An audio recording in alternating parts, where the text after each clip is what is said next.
네, 마켓 전략으로 이 시간 이어가겠습니다. 오늘 이 시간은 한국투자증권 자산관리전략부의 김대준 투자전략팀장과 함께합니다. 어서 오세요. 네, 안녕하세요. 네, 어제 일본 BOJ의 통화정책 회의가 열렸습니다. 회의 결과가 나오고 시장이 또 바로 급격하게 반응을 하더라고요. 엔화 가치가 좀 올라서면서 국내에도 영향을 미치던데 이 같은 흐름은 좀 이어지겠습니까? 어떻겠습니까? 네, 당분간은 조금 더 이어질 수 있다 이렇게 보고 있고요. 네. 아시다시피 엔화 환율이 갑자기 또 올라가게 됐습니다. 그래서 달러가 강세를 나타내고 있고 우리나라 원달러 환율도 오늘 상승하고 있는데 네, 엔화가 약세를 보인 거죠? 예. 네, 그렇죠. 그래서 이 추세가 당분간은 조금 더 조금 더 이어질 수 있다 이렇게 생각을 하고 있고 구로다 BOJ 총재가 사실 이번 회의가 끝이었습니다. 그리고 4월 8일까지 임기가 이제 끝이 나는데 네. 이후 총재가 어떤 사람이 오고 어떤 이야기를 할지 이게 굉장히 모호하기 때문에 지금 나타나고 있는 일본 엔화의 방향성은 현 시점 이후로 이 방향을 좀 유지할 가능성이 높다 이렇게 생각을 하고 있고요. 아무래도 원달러 환율이 조금씩 내려가는 측면이 있었는데 이게 지금 다시 되돌려지면서 한국 시장에는 특히 외국인 투자자 입장에서는 굉장히 좋은 환경은 아니다. 약간 이제 매수가 조금 점진적으로 약해질 수 있는 부분이 마련이 됐다. 이렇게 판단을 하고 있습니다. 네, 그러니까 원화도 엔화와 어느 정도는 동조화 될 것이다. 이렇게 보시는 거군요.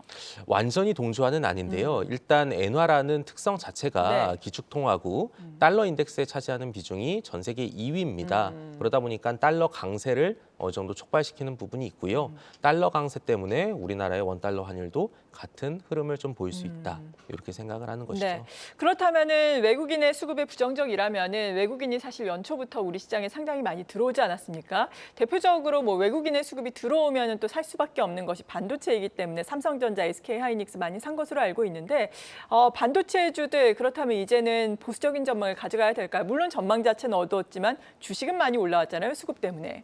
네, 일단 연간으로 보게 되면 분명히 좀 올라갈 수 있을 것 같습니다. 네. 근데 이거를 시야를 좀 단기적으로 좁히게 되면 그때는 굉장히 조금 모호하다. 계속해서 좀 횡보할 가능성이 높다. 특히 1분기 중에. 왜냐하면 연초만 하더라도 많이 빠져 있었습니다. 삼성전자 같은 경우에는 5만 원대였었고 지금 6만 원대로 올랐었는데 단기간에 거의 10에서 20% 가까이 올라가게 되면서 지금은 좀 투자하기 좀 꺼려지는 그런 환경이 됐고요.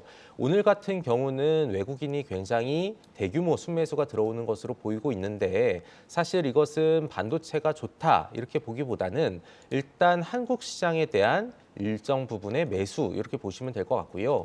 외국인 입장에서는 지금 한국을 일본의 이제 카운터파티로 조금 생각을 하고 있는 것 같습니다. 그러니까 엔화 흐름이 변화가 나타나고 일본 증시에 대해서 어느 정도 숏 포지션, 그러니까 매도 포지션을 잡고 한국에 대해서는 롱 포지션, 매수로 조금 잡는 그런 흐름이 나오고 있는 것 같습니다. 그래서 그 관점에서 한국 시장의 자금이 조금 유입이 되는 것이지 지금 반도체에 대해서 단기적 관점에서 사기에는 굉장히 조금 지켜볼 게 많이 남아있다. 정말로 실적이 회복되는지를 우리가 한번 확인을 해봐야 된다. 이렇게 말씀을 드리겠습니다. 네, 확인을 하기까지는 시간이 좀 걸릴 수밖에 없는 문제잖아요. 그렇죠. 근데 이게 어쨌든 1분기가 진행되는 와중에 애널리스트들이 4분기 실적, 잠정 실적은 발표가 됐고요. 네. 향후 전망에 대해서 계속해서 추정치를 수정을 해 나갈 겁니다. 그리고 그 과정에서 이게 올라가느냐 내려가느냐가 결정이 되는데 뭐 당장 1분기 실적은 4월이 돼야 발표가 되지만 우리가 그 사이에 마이크론이라든지 아니면은 글로벌 이 반도체 회사들의 실적을 계속해서 추적을 할 수가 있고 확인을 할 수가 있어요. 거기서 만약에 수요가 개선된다는 측면이 나오고 또 전방 산업 반도체와 관련돼서 핸드폰이나 네. 헤드셋이나 이런 쪽에서 수요가 조금 살아나는 게 있다면 그때는 충분히 좀 적극적으로 담아야 된다 이렇게 생각을 하는데 그 시점이 지금은 아닐 것이고 못해도 한 1, 2개월 정도 뒤가 아닐까 이런 생각을 갖고 있습니다. 네. 그리고 지난 주말에 윤석열 대통령이 UAE를 방문하면서 많은 기업들과 MOU 체결 이야기가 나오면서 관련된 종목들이 조금 시장에서 오름세를 나타내기도 했습니다.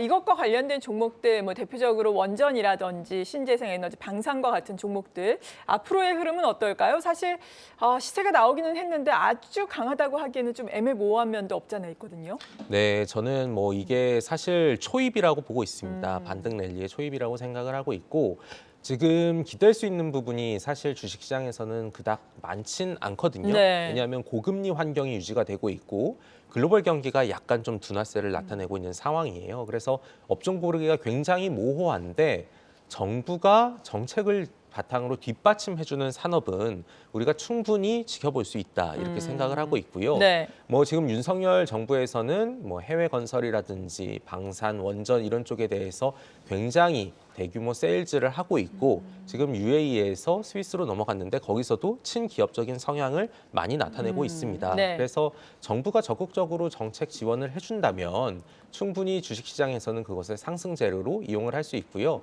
그런데 이거는 비단 지금 정부뿐만 아니라 이전에 문재인 정부 그리고 이전에 박근혜 정부 항상 정책 모멘텀이 발휘가 됐었고 지금처럼 환경이 안 좋았을 때는 그 기대가 훨씬 더 크기 때문에 충분히 올라갈 가능성이 있다 이렇게 생각을 하고 있고요. 네. 해당 업종에 대해서는 우리가 매수 관점으로 계속해서 대응을 해야 된다 이렇게 말씀드리겠습니다. 네, 그렇군요. 정책의 수혜를 볼 수 있는 업종들 같은 경우에는 지금 상승의 초입기다 매수 관점에서 이야기를 해주셨습니다. 그리고 이번 주에 사실 이 종목들보다 더 뜨거웠던 것이 로봇 그리고 이어서 AI와 관련된 종목입니다. 챗 GPT가 전 세계적으로 지금 화제가 되고 있는 상황인데 이들과 관련된 종목들은 또 요즘에 너무 많이 올라와서 신규로 접근해도 될까? 이 부분에 대해서는 좀 보수적인 시각이 많더라고요.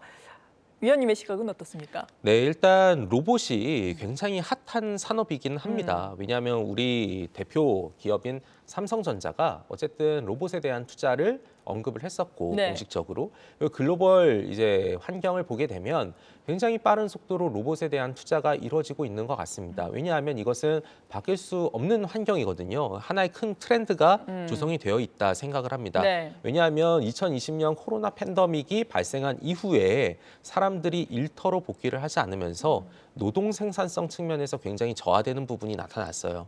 근데 기업 입장에서는 결국에 노동 비용이 그러니까 임금이 굉장히 높아지는 게 타격이 오는데 이것을 로봇으로 통해서 어느 정도 대체를 할 수 있고 비용 절감의 요인이 되기 때문에 굉장히 대규모로 투자를 할 겁니다. 그게 가장 이제 선두에 있었던 업체가 테슬라의 기가택도 네, 이런 그렇죠. 게 있었고요.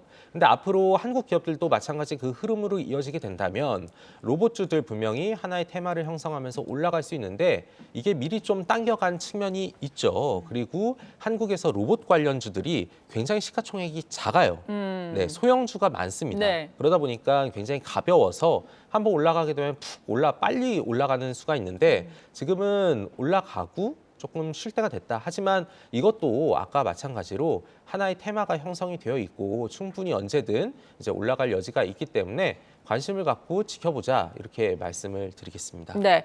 그리고 최근에 이야기가 많이 나오는 것이 중국의 경기 문제 아니겠습니까? 중국의 경제 성장률 같은 경우에는 요즘에 올려잡는 곳이 하나둘씩 계속해서 나오고 있는 상황이더라고요. 중국도 또 긴 춘절 연휴에 들어가게 될 텐데 그 이후에 이런 모멘텀이 본격적으로 시장에 더 올 것이다 이렇게 예상을 해도 괜찮은 건가요? 네, 기대를 해볼 수는 있는데 네. 시장이 조금 섣부른 기대를 할 수가 있다 이렇게 생각을 합니다. 왜냐하면 네. 지금 흐름으로 보게 되면 중국의 모멘텀은 사실 3월 양회 이후에 강해질 거예요. 네. 왜냐하면 작년 12월에 경제공작회의를 통해 가지고 내부적으로 어떤 정책을 쓸 것인지 이거를 마련을 했는데 실제 공포는 3월 양회 때입니다. 근데 시장에서는 1, 2월부터 저때 분명히 코로나 이슈로 인해서 경기가 위축됐으니 부양책을 발표할 거야 이렇게 생각을 할 것이고 그렇죠. 시장은 먼저 거기에 대해서 대응을 할 텐데 네. 근데 우리가 생각해 볼 부분은 이번에 춘절 연휴를 겪고 난 다음에 중국이 굉장히 전방위적으로 전국적으로 코로나가 확산이 될 수 있다는 점을 우리가 조금 경계를 해야 될 것 같습니다. 네. 그리고 지금 중국의 성장률 자체가 얼마 전에 발표된 게 2% 후반대가 나왔어요. 근데 지금 주정부에서는 4에서 5% 이야기를 하고 있고 네. 중국 전체적으로 봤을 땐 과연 옛날처럼 5% 이상의 성장을 할 수 있을까? 여기에 대해서는 굉장히 퀘션 마크가 있고요.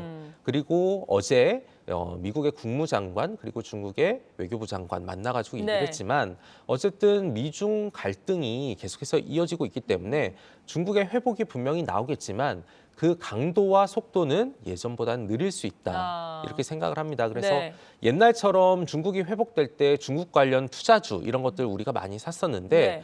비슷한 흐름이 이번엔 좀 나오기 어려울 것이다. 이렇게 생각을 하고 있습니다. 네, 중국과 관련해서는 좀 보수적인 의견을 주셨는데 일단은 올해 초에 예상 외로 시장이 랠리를 펼쳤잖아요. 앞으로의 연간 전망에서 이에 따라서 좀 바뀌신 점이 있는지 그렇다면은 포트폴리오 배분 전략을 어떻게 가져가면 좋은지 소개를 해주신다면요. 네, 일단 저희 한투증권은 연간 전망을 상저하고 전망을 봤었고 네. 1분기의 저점 그리고 4분기의 고점 뷰를 갖고 있었습니다. 그리고 이 저점의 뷰는 사실 2, 3월 정도라고 생각을 했어요. 근데 아무래도 중국이 생각보다 굉장히 빠른 속도로 리오프닝을 하게 되면서 12월, 1월 초가 어느 정도 저점을 찍고 올라가는 흐름이 나오게 됐습니다. 근데 최근의 흐름들을 보게 되면 지금 코스피 같은 경우에는 2,400에서 조금 쉬어가고 있는 과정이고 이 흐름이 1월에서 2월 정도 조금 더 이어질 가능성이 높다 이렇게 생각을 합니다. 왜냐하면 지금 어닝 시즌 통과가 돼야 되고요. 밸류에이션 부담이 있기 때문에 요걸 겪고는 다음에 다시금 회복을 할 수 있다 이렇게 생각을 하고 있는데 단기적 관점에서 봤을 때는 어쨌든 최근의 환경에서 그렇게 흔들리지 않는 업종, 종목 대표적으로 정책 테마주가 있습니다. 네. 정책 수혜주, 해외 건설, 방산, 원전 이런 쪽으로 해서 대응을 하시는 거를 적극적으로 좀 추천을 드리고요. 네. 이후에 정말로 이제 바닥을 어느 정도 형성을 하고 중국의 모멘텀을 받아갖고 글로벌 경기 회복이 정말로 가시화가 된다면 그때는 한국의 대표 산업이라고 할 수 있는 반도체라든지 2차 전지, 바이오 이런 쪽으로 갈아타는 그런 전술을 추천을 드리겠습니다. 네, 일단 지금은 정책 수혜주를 눈여겨보자라고 언급을 해주셨습니다. 한국투자증권 자산관리전략부의 김대준 투자전략팀장이었습니다. 고맙습니다. 네, 고맙습니다.